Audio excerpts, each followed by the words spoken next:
Wyatt Doyle knelt in the dust of the Reed Ranch corral with a gray gelding's hoof braced against his knee, a fresh shoe glowing faintly from the forge coals nearby, and did not notice at first that Charlotte Reed had stopped watching the horse entirely.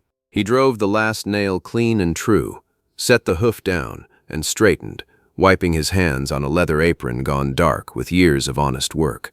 The gelding shifted its weight onto the new shoe, tested it once against the packed earth, and settled, satisfied, and Wyatt gave its neck a brief, absent pat before turning fully toward the woman at the rail. "That's the last of them," he said. "6 horses shod, all sound. I'll be on my way come morning, unless you've got more work wants doing." Charlotte did not answer right away. She stood at the corral rail with her arms crossed, looking at him with an expression that had very little to do with horseshoes. "I only came to shoe your horses," Wyatt said again, uncertain now, filling the silence because he did not yet know what else to do with it. "The horse wasn't the one who needed you," Charlotte said. Wyatt set down his hammer slowly. Behind Charlotte, the ranch house stood quiet in the late afternoon light, and somewhere inside it, her father lay in a bed he had not left in 3 months, and the whole weight of that fact seemed, suddenly, to be standing in the corral with them both. To understand what she meant by it, and everything it cost her to say it plainly to a stranger with dust on his boots, it helps to know how Wyatt Doyle came to be shoeing horses at the Reed Ranch in the first place.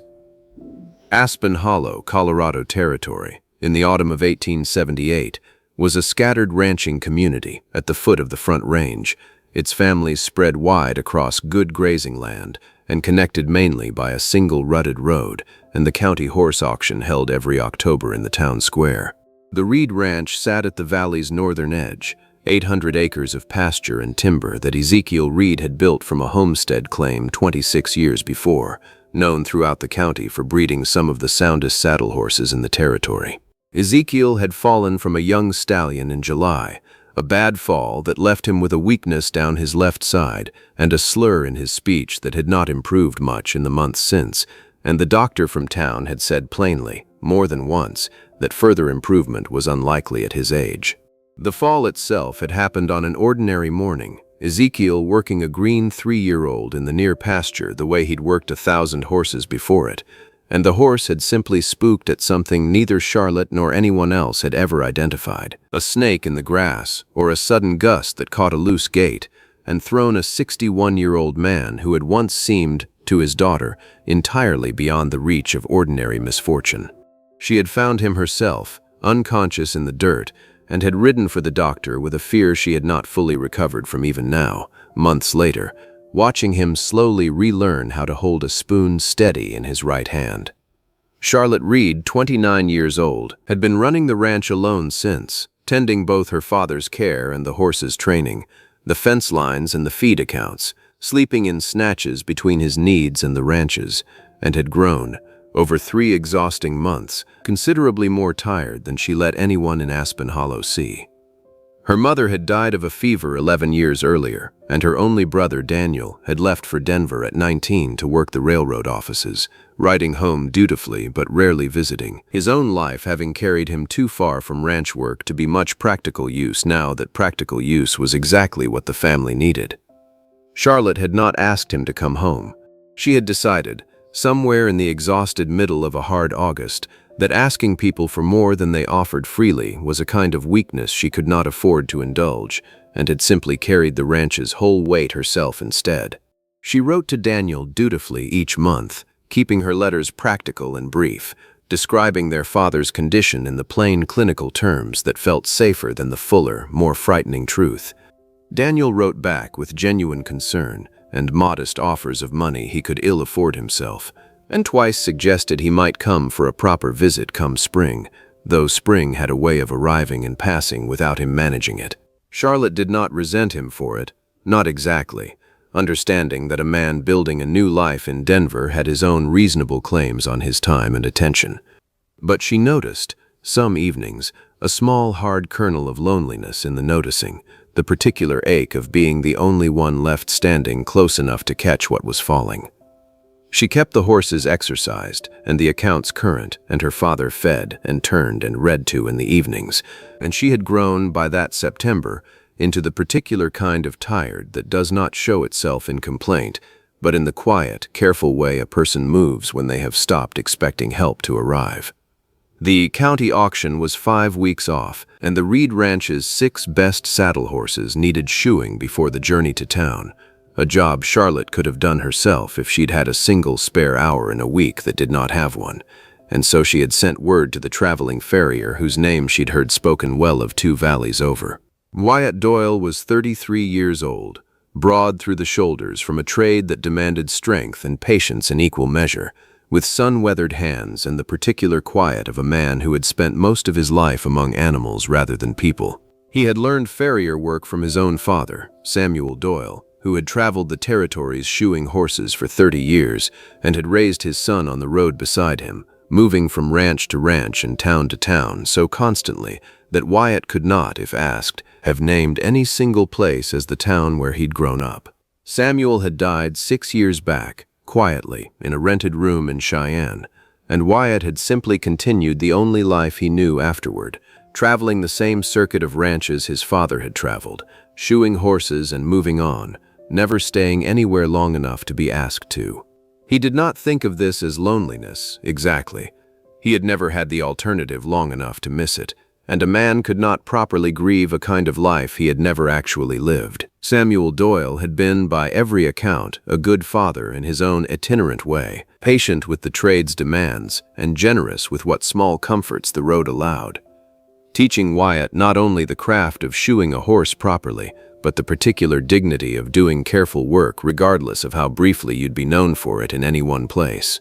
Wyatt had inherited his father's tools, his father's steady hands, and, he sometimes privately suspected, his father's particular gift for making himself useful to people without ever quite becoming necessary to any single one of them. He kept his father's old anvil mark stamped into his own tools still, a small, worn symbol neither of them had ever bothered to update, and he told himself, when he thought about it at all, that the life suited him well enough. A man who owned nothing could lose nothing, and a man who belonged nowhere in particular could never properly be told he didn't belong.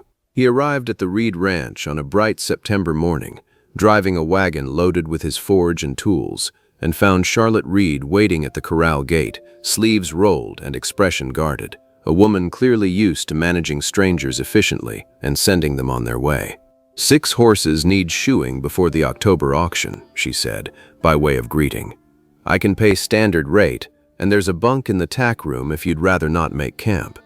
Wyatt agreed, and set to work within the hour, and if he noticed, that first day, the particular exhaustion behind Charlotte's efficient manner, he said nothing about it, understanding instinctively that a woman running a ranch alone did not generally welcome a stranger's observations about her tiredness. He noticed other things that first day too, the way the ranch itself, despite everything, remained meticulously kept, fences sound, stock well fed, tack oiled and orderly, evidence of a competence that impressed him more than he let show. Whatever else Charlotte Reed was carrying, she was carrying it without letting the ranch itself suffer for the weight, and Wyatt had seen enough failing operations in his years on the road to recognize what that particular kind of discipline actually cost a person. It was the second day, working a nervous young mare, that Wyatt first heard Ezekiel Reed's voice through the ranch house's open window, slurred but insistent, calling for Charlotte in a tone that carried both need and frustration in equal measure. Charlotte excused herself mid-conversation without explanation, and Wyatt watched her cross the yard at something close to a run, and did not see her again for the better part of an hour, and when she returned, her hands were shaking slightly in a way she clearly hoped he had not noticed. He had noticed. He said nothing about it, but he began, over the following days, to notice a great many other things too. The particular gray exhaustion beneath her eyes, the way she flinched slightly at unexpected sounds from the house, the careful, controlled way she managed every hour of her day, as though a single dropped thread might unravel the whole careful fabric of it. Medior Manaseb. On the third evening, Wyatt found himself, without quite planning to, staying past the point his work required, mending a section of corral fence that had nothing to do with the horses shoeing at all. Charlotte found him there at dusk, hammer in hand, and stood watching a moment before speaking. "That's not why I hired you," she said. "No," Wyatt agreed, not looking up from the rail. "Saw it was loose this morning is all. Didn't seem right leaving it that way when I had an hour spare and a hammer in my hand." Charlotte considered that a long moment. The way a person considers a kindness they are not entirely sure how to accept gracefully. "You don't have to do more than what I'm paying you for," she said. "I know," Wyatt said, "doing it anyway." Charlotte stood there a moment longer than the conversation required, watching him drive the last nail into the rail with the same unhurried care he gave everything, and found herself, for the first time in 3 months, briefly unable to think of a single task that urgently needed her attention elsewhere. It was a strange, almost uncomfortable sensation, standing still with nothing pressing to rush toward, and she did not examine too closely why she found herself reluctant to walk away from it.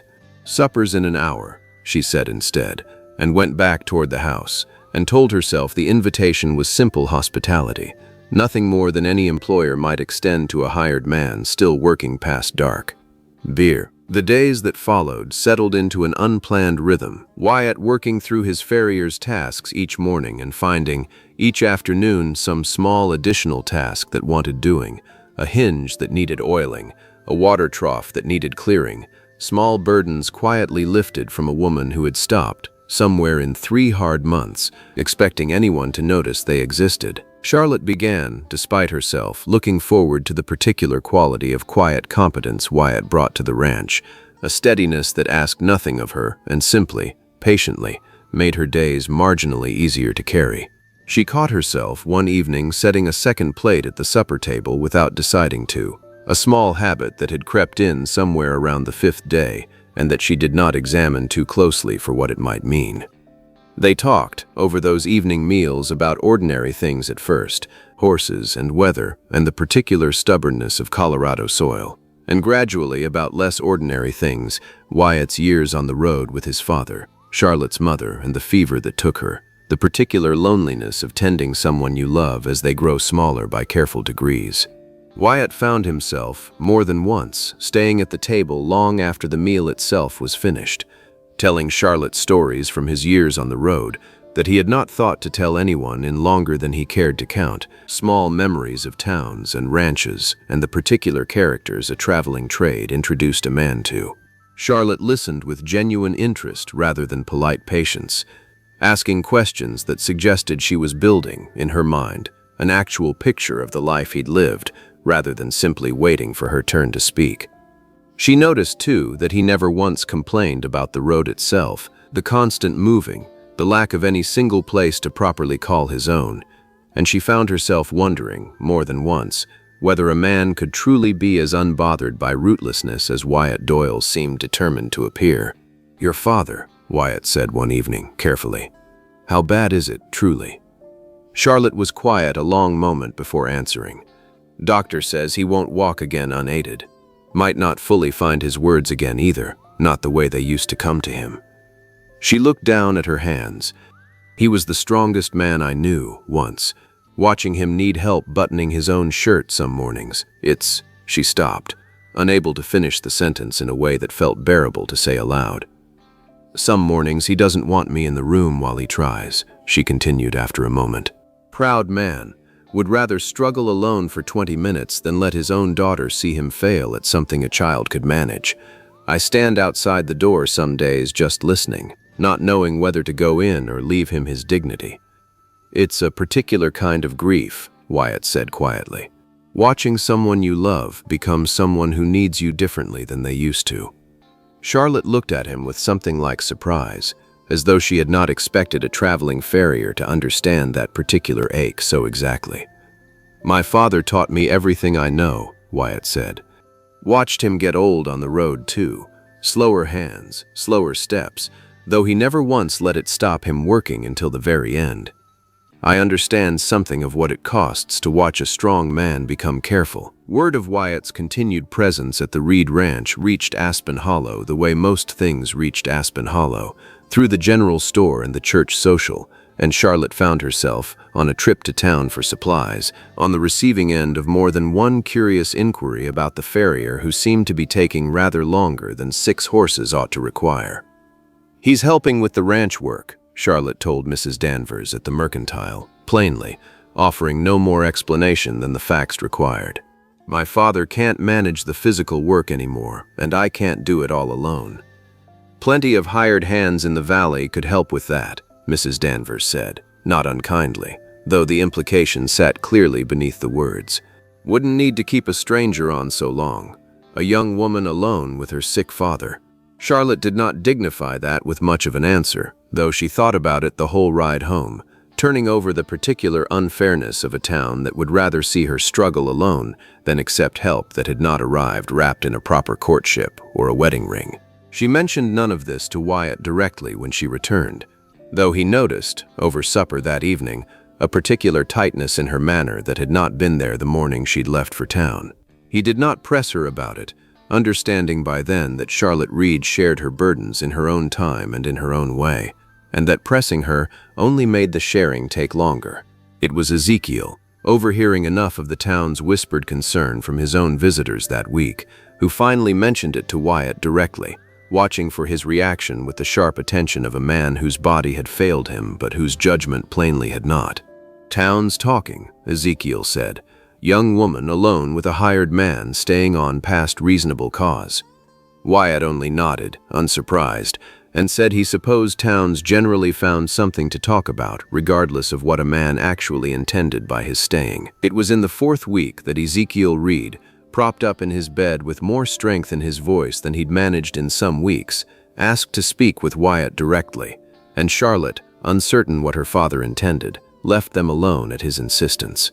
"You've been here longer than horseshoeing requires," Ezekiel said, his words slow but his meaning clear enough. "Man doesn't stay a month mending fences he's not paid to mend without a reason. Your daughter's carrying more than one person ought to carry alone," Wyatt said. "Seemed wrong to shoe 6 horses and ride off knowing that, when I had hands enough to help and nowhere particular I needed to be instead." Ezekiel studied him a long moment, the sharp assessment of a man whose body had failed him but whose judgment plainly had not. "That's a kind answer," he said. "Not sure it's the whole one."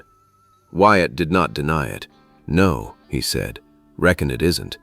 Ezekiel shifted himself slightly higher against his pillows, the effort visible but his eyes sharp. "My daughter's proud," he said. "Proud the way her mother was proud, which is to say she'll carry a mountain on her back before she'll ask a single soul to help her lift it. Took me too long, laid up like this, to understand how heavy that mountain had gotten." "I've noticed," Wyatt said simply. "Then don't just notice," Ezekiel said, something almost like a smile working at the corner of his mouth, despite the effort it cost him. "A man who notices and does nothing isn't worth much more than a man who never noticed at all." The auction approached with its own particular pressure, 6 horses to be readied and transported to town. Ezekiel's care to be arranged for the days Charlotte would need to be away overseeing the sale, and 100 small logistics that would have overwhelmed her, handled alone even without a bedridden father to worry over. Wyatt, without being asked, took charge of the horses' final preparation and arranged, through a conversation with the doctor Charlotte hadn't thought to have herself, for a capable local widow to sit with Ezekiel during the 2 days the auction would require. "You didn't have to arrange all that," Charlotte said, finding the schedule already settled when she went looking for a solution herself. "Someone needed to," Wyatt said simply. "You've been carrying every piece of this alone long enough. Wasn't going to let the auction be one more thing you managed by yourself if I could help it." Charlotte looked at him a long moment, something working loose in her chest that she had kept carefully bound for 3 exhausting months. "I don't know how to thank you properly for that," she said. She thought, in that moment, of every small kindness he had offered without being asked since his first week on the ranch. The fence rail, the oiled hinges, the cleared water trough, none of them individually remarkable, but all of them, taken together, amounting to something she had not let herself name directly until now. It occurred to her that she had spent 3 months building careful walls against needing anyone, and that Wyatt Doyle had simply walked around them, one small, unasked-for kindness at a time, without ever once trying to knock them down. "Don't need thanking," Wyatt said, "just needed doing." The auction itself went well enough for 5 of the 6 horses, sold at prices that would carry the ranch comfortably through winter, But the sixth, a spirited young stallion named Cyclone, that Ezekiel had bred himself and considered the finest animal the ranch had ever produced, spooked badly in the crowded auction yard and very nearly broke free entirely, dragging a handler across the dirt before Wyatt caught the lead rope and settled him with the same patient, unhurried hands he brought to every difficult animal. The crowd had gone tense and loud around the panicking horse, several men shouting conflicting advice, and Wyatt moved through all of it without raising his own voice once, speaking low and steady to the animal the same way Charlotte had watched him speak to every nervous horse since his first day on the ranch. Cyclone's ears finally stopped pinning back, his wild sidestepping slowing to an uneasy stillness, and the auction yard let out its collective held breath as Wyatt walked the stallion in a slow, calming circle before handing the lead rope back to the auctioneer's assistant. Charlotte watched from the rail with her heart in her throat, understanding in that single dangerous moment exactly how much the ranch's whole fragile recovery depended on a horse that had very nearly gotten away entirely, and exactly how much she had, without quite realizing it, come to depend on the steady man who had caught him. Cyclone sold, in the end, for the highest price of the day, and Charlotte rode back toward Aspen Hollow that evening, with the ranch's future secured for another season, and a feeling in her chest she was no longer able to convince herself was simple gratitude. Monuf, it was that evening, back at the ranch, with Ezekiel settled and the horses accounted for, and the whole exhausting ordeal of the auction finally behind them, that Wyatt found Charlotte at the corral rail, exactly where she had stood the day he told her he'd only come to shoe her horses. 6 horses shod, sold, and delivered, he said. Reckon my work here's properly finished now. Charlotte turned to look at him, and something in her expression stopped whatever he had been about to say next. The horse wasn't the one who needed you, she said again, the same words she'd spoken weeks before, though they carried now a different weight entirely. I know that now, Wyatt said quietly. Didn't, that first evening. Took me a while to understand what I was actually staying for, if I'm honest, though I expect your father understood it before either of us did. I've spent 6 years telling myself the road was simply the life I knew, Wyatt continued. Never had a reason to want different, until I spent a month watching a woman carry more than any one person should have to carry alone, and found I didn't much want to be the kind of man who noticed that and rode on anyway. Charlotte considered his words the way she considered most things that mattered, carefully, unwilling to hope for something that might still slip away. I've spent 3 months telling myself I didn't need anyone's help, she said, told myself asking was a weakness. Watching you arrange for my father's care without being asked taught me something different about what help actually looks like when it's offered honestly. Your father told me something similar, Charlotte admitted, that noticing and doing nothing isn't worth much. I think he'd already decided about you before either of us properly had. I'm not offering to be hired help, Wyatt said. Not anymore, if I ever properly was. Charlotte looked at him steadily, understanding exactly what he was asking without either of them needing to say the word aloud yet. Then what are you offering? She asked. Whatever it is a man offers, Wyatt said, when he's spent his whole life moving from place to place and finally finds one he doesn't want to leave. I've got no land of my own, Charlotte. No name that means much beyond a fair price for honest shoeing work. But I've got 2 capable hands, and no particular reason left to spend them anywhere but here, if you'll have them. Charlotte crossed the distance between them without deciding to, the way a person moves towards something they have stopped questioning, and Wyatt met her halfway, and neither of them said anything further that needed saying in words, which I'll read. A modest ceremony in the ranch house front room with Ezekiel, walking now with a cane but walking nonetheless, standing to give his blessing though not, at Charlotte's insistence, to give her away, since she had never, she pointed out plainly, needed anyone's permission to choose her own life. Mrs. Danvers attended too, in the end, having long since revised her opinion of the farrier who'd stayed too long, and brought a wedding gift of good linen that she presented with a stiff but genuine sincerity Charlotte accepted graciously. Daniel came from Denver for the occasion, staying a full week rather than his usual brief visit, and told Charlotte privately that he'd never seen their father look so settled since before the fall, that had changed everything. Wyatt's traveling days ended not all at once, but gradually, the Reed Ranch becoming, over that first year, simply home in a way no town on his father's old circuit had ever managed to be.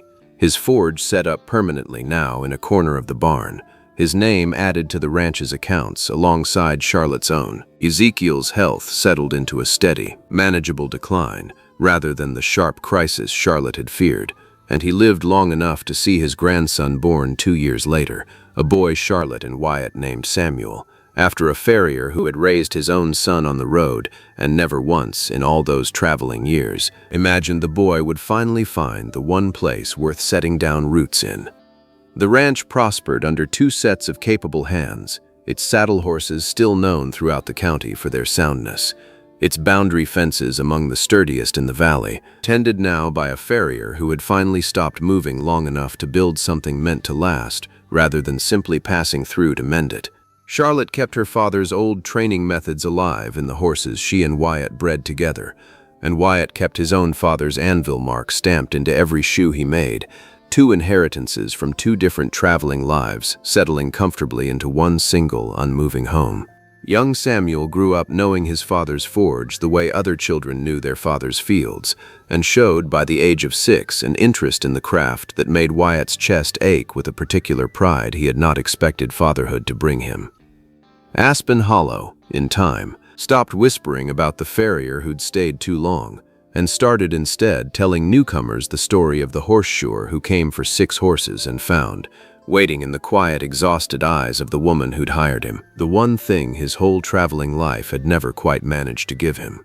Because sometimes the thing a person truly needs has nothing to do with the reason they first ask for help, and everything to do with a steady pair of hands willing to notice the weight nobody else thought to ask about carrying. All characters and events in this story are original fiction. Take care of yourselves out there. Until next time, keep writing.